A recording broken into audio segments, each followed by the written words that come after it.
My name is Katrina Cobb. I'm here, co-founder of the Small Business School Challenge, and I'm excited to be able to share some more stories of small business today. And today we get the pleasure of speaking with David Wagner. David, tell us a little bit about yourself, your background, and your business before we dive in. Sure. Thanks, Katrina. I have a background in professional photography for nearly 50 years. And I've started lots of companies, starting with my own business as a photographer in the 1970s and moving on into special effects in the 1980s, going into computer special effects in the mid-1980s, going into virtual reality into the early 1990s, and then into video production until actually the demise of my company in 2001, which is a long story, but Cantor Fitzgerald was our second largest client. And I walked away from my photography business and went to work for a company. Okay. Then, after a few years, I realized I was a lousy employee. I would walk into the president's office and tell him, this isn't the right way to do things. Eventually, they fired me. I said, you can't fire me. And stayed for another year, worked on my portfolio and went back to freelancing in 2008 individually. My previous company, I had 18 employees. So that's a different kind of production company. And for 2008, I discovered the financial crisis. And so I started teaching at the Fashion Institute of Technology as an adjunct professor, where I taught for 2003 to 2012, and where I got the idea for Lightroom Guy, which is now what I do for a living. So that's a very long story to get to where I am. But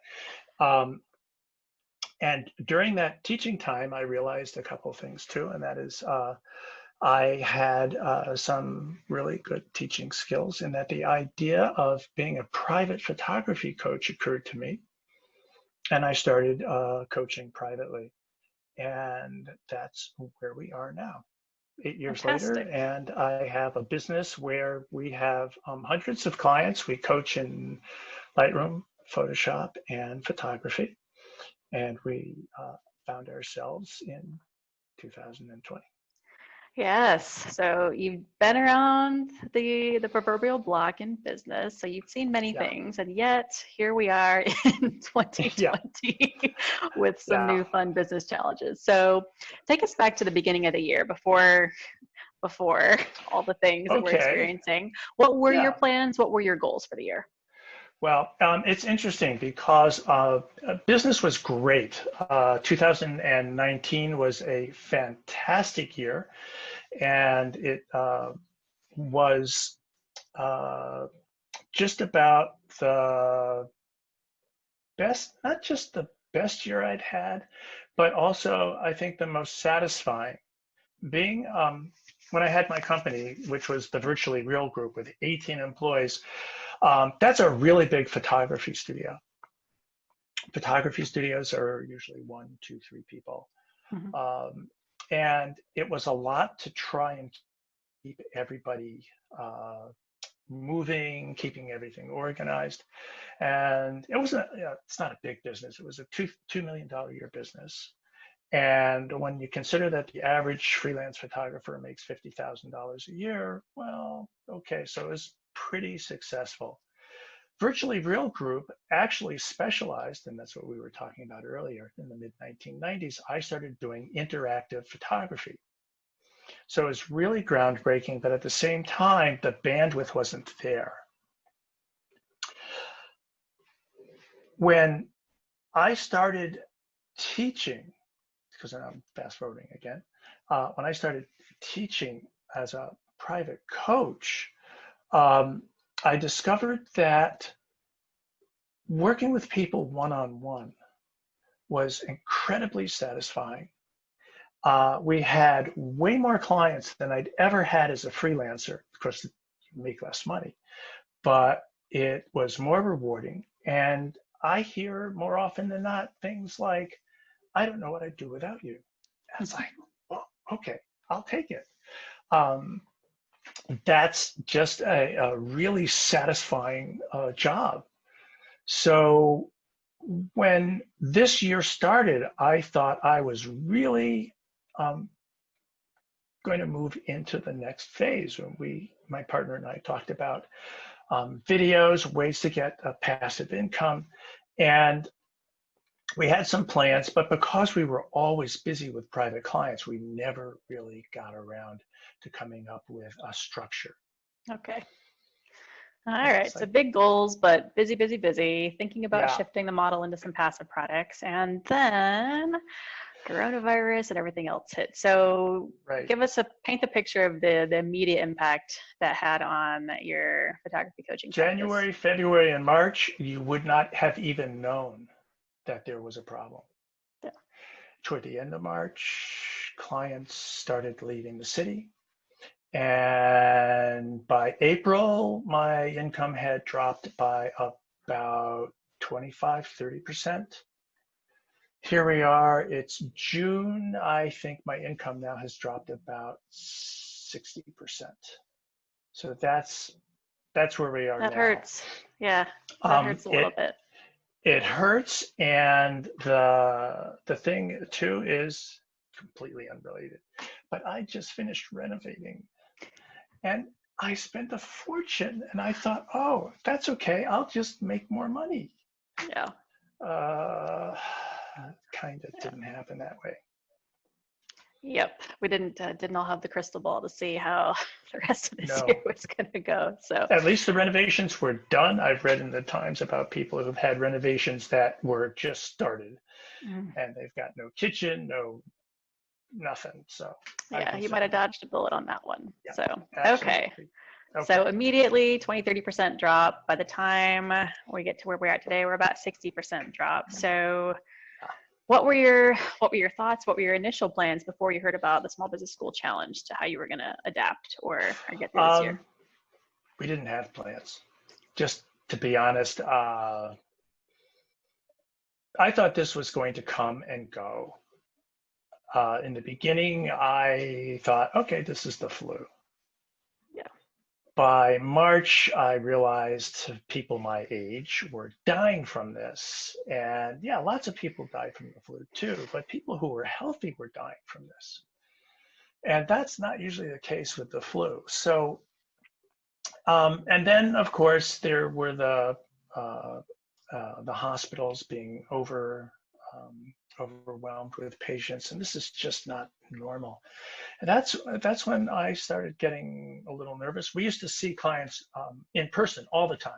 Mm-hmm. And now, of course, we do everything online. But we didn't have a plan because we didn't think this was going to be for more than 3 or 4 months. Yeah. Now it's really looking like this could go on for another year. Yeah, the gravity of the situation has been a bit of a slow roll in the States to reach all of us, depending on where you live. Yeah. And you're up in New York City, correct? We're in Brooklyn, yep. Yeah. So, yeah. Where the action is. Yes. All right. So didn't realize how serious this is going to be. Didn't quite make a plan. And then somehow you heard about our event. So tell us a little bit about finding out about it and what you kind of expected going into the Small Business School Challenge. Okay. So my daughter, who is 29, has been up in New Haven taking getting her master's in business management. And she told me about this and said, you should look into this. And I did, and I applied, and I got a couple people to fund it. And then I also paid it forward to a couple of friends. Ali Rajabi, who was also in that, I funded him, and I think he funded somebody else. So and Ollie's just an amazing photographer. I think he's going to be a superstar in 10 years. So, but that's how I heard about it. And yeah. Did you have any great expectations, or were you just happy to have a chance to sit down and think about the business? Well, I've worked with business consultants before for coaching in terms of coming up with a tagline and how to structure my business. Right. But I've never actually sat down and planned a business kind of in advance. It's always been kind of, hey kids, let's put on a play, and everybody gets together and you put up the signs, ideas and excitement, and go. Yeah. And you open the garage door and you got the stage all set up, and one person shows up. So I've been lucky in that respect, but I've had a couple of very successful businesses, and I've had lots of failures, and I'm always stronger from those things. And I thought, here's an opportunity for me to maybe structure something for the business to grow. And I mentioned that we had plans to make videos, training videos. And there's a lot of competition out there. And there's not a lot of competition for private coaching, but private coaching is me. That's it. When I'm booked, that's it. I can't make any more money.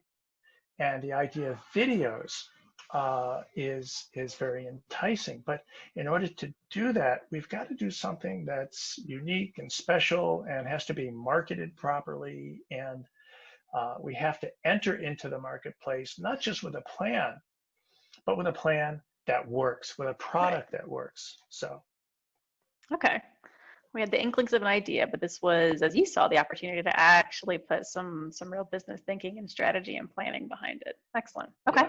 Yeah. Well, then, can you speak a little bit to your experience? It was a very compressed 48 hours, team of 3, like getting to know you in a very quick ramp up. Tell us a little bit about what it was like as a business owner to go through that. Yeah. I mean, I met with the guys. I'm just going over here because I don't remember my team number, but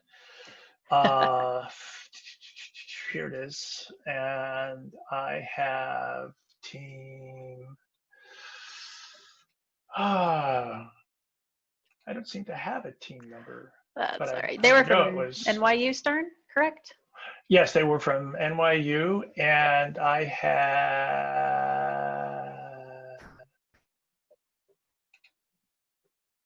4 guys on my team. Wonderful. And I'm trying now to find my guys because I thought I had everything here, but it looks like here it is. Okay. I had Richard Lavroff and Levi Lee and Courtney Bond. Those were the 3 guys on my team. There's a 4th person, but I think they kind of came and went. And so the interview was a lot about even what we're talking about now, my background, my ideas, my thinking, and told them what I do. And I haven't even told you what I do. Do you want to know? So photography coach, I'll be clear. And let me turn that off. Okay. Lightroom guy is an Adobe certified expert. Myself and my partner both are certified by Adobe as Adobe Photoshop Lightroom experts. It's a test. It's learning to master the program and pass some stringent testing and usage of the program.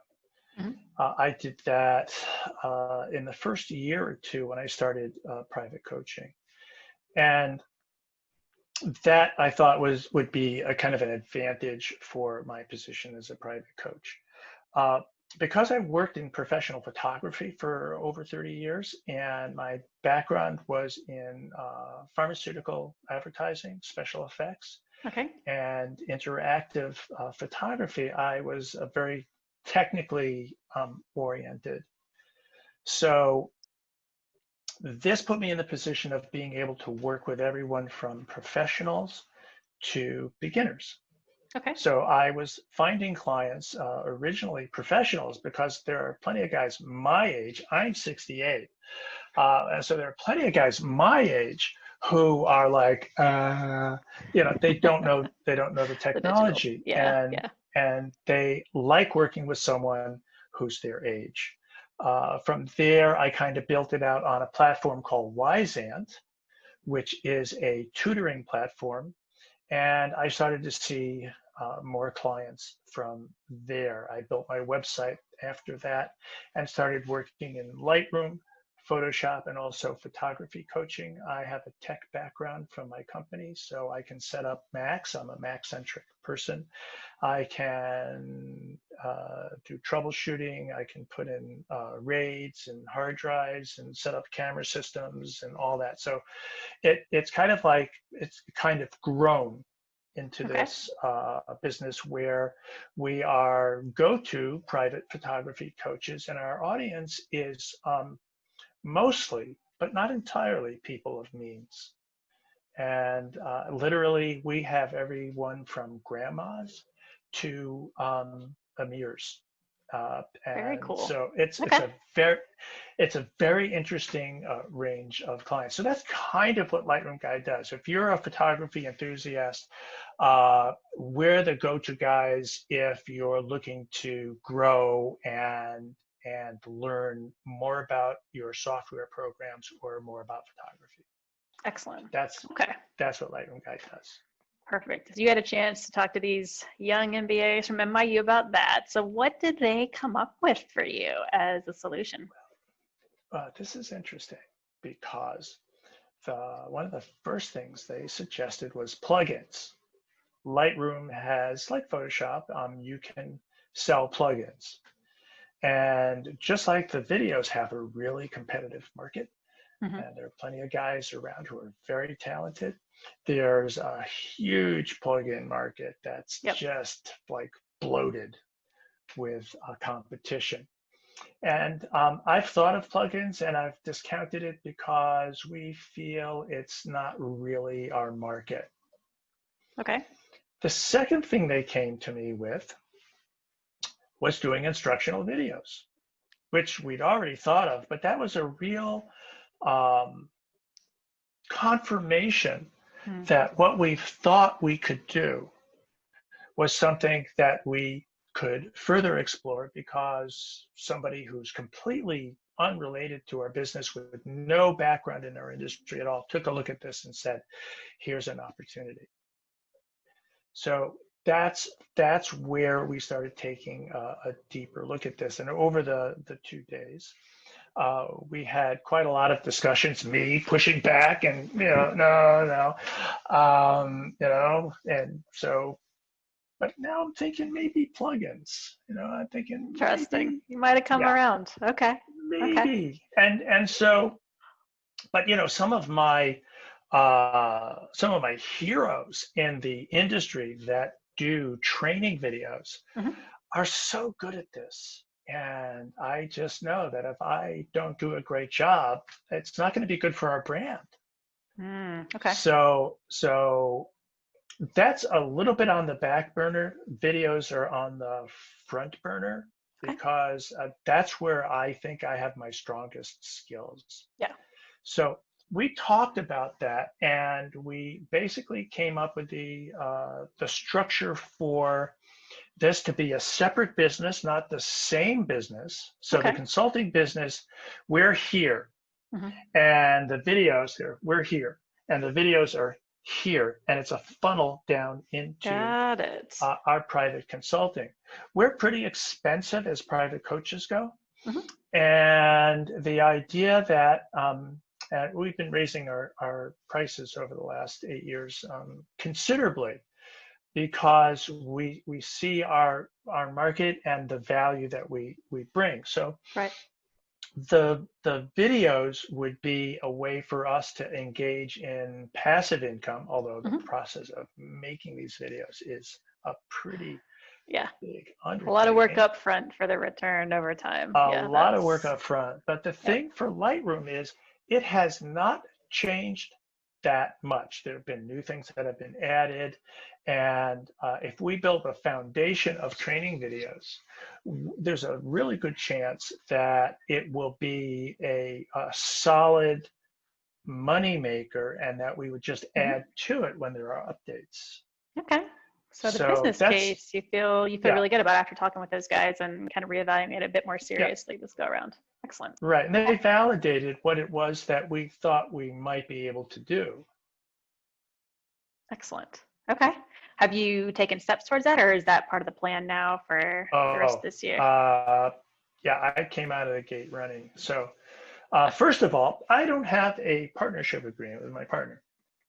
We've been working together for 6 years. And on a handshake, he's a great guy, really smart. We have been able to iron out our differences every time. Uh, Pretty much my background is working in the industry here in New York. Mm-hmm. And I had a huge operation with a tremendous amount of technology, with the 360 virtual imaging work that I did with the Virtually Real group. So I'm really comfortable with tech, and that's really my background, and advertising. My partner, his background is a conservationist in Tanzania for 10 years, and from there he became a journalist. So his background is totally different from mine. His personality is totally different than mine. He's from the West Coast. He's like, oh, it's Sunday, man. I can't work. It's like, I got to relax. And for me, it's like, it's Sunday. What can I do? So, yeah, so we have very different personalities. And from that, we really have formed a great partnership, really super constructive partnership. He has more of a pragmatic thinking and approach, and I have more of a, hey, let's just do it approach. So the two things kind of work really, really well together. But we don't have a partnership agreement. So my guys from my team said, nah, you're not going to do this until you have an agreement with your partner. So that's already in the process of being written. And Courtney Bond gave me an outline from an outline that I had created, and he made suggestions that just made a whole lot of sense. Where mine was kind of like a buddy kind of partnership agreement, and Courtney's is kind of like, okay, this is business. Business. Yeah, exactly. So that's part one. Part two is, since that has happened, I have started an Instagram account for Lightroom Guy videos. First, I had to come up with a name, but that wasn't too hard. So I have an Instagram account, Lightroom Guy videos. And then I hired a buddy of mine. I do photo workshops, and I've got a guy in Athens who's a photographer. He's not really working right now because Greece has been closed, and they've just started opening up. And I wanted to pass some work his way. So I hired him to just set up the Instagram account and play around, and he's been amazing. Going way out of his way, doing research, looking at the competition, looking at what other people are doing, and aware of the fact that we want to do these videos, how we're going to funnel that into a business. How to put it together. So then I hired him to design the lightroomvideos.com domain. So he starts that next week. So yeah, I'm just, this is not a big budget kind of thing, but I'm moving right into this, and because I don't think I have time to waste, other than the fact I'm old. I mean, I don't have, this isn't like I got 10 or 20 years here, at 78 or 88. I can't imagine that I'm going to want to keep Still want to be this. working. Yeah. Maybe I will. I mean, I do. I really love this stuff. And up until this year, we've been traveling 2 or 3 months out of the year. Spain, France, Italy, Greece, the Middle East. And this year we were supposed to drive from Portugal to Spain to France and Italy, and then we were going to take a ferry across from Italy to Greece. And I had a 2-week workshop that I was giving in Athens with Dimitri, the guy who's now designing our website. So that's all obviously been canceled. Yeah, Nick. So building some things painful. in between. Okay. Yeah. But I've got Dimitri. I'm just going to say I've got Dimitri working on this. He's doing great research. And my partner and I have been doing test videos. I've been laying out workflows for all the videos. I'm deconstructing Lightroom into small little bite-sized pieces. And the recommendation that Courtney has made is, do these little 1-minute videos in Instagram and have those be a kind of not a loss leader, but it's something that's going to entice people to go to the Lightroom Guide Videos website. So cool. I'm on it. I love it. So you got a lot out of 48 hours. You got a business partnership nudge, you got an idea validation, you got another idea you might move on, and things are in motion. That's actually really excellent to hear. And Courtney's still working with me. I asked him if I could hire him, and he said, no, you can't hire me, but I'll help you.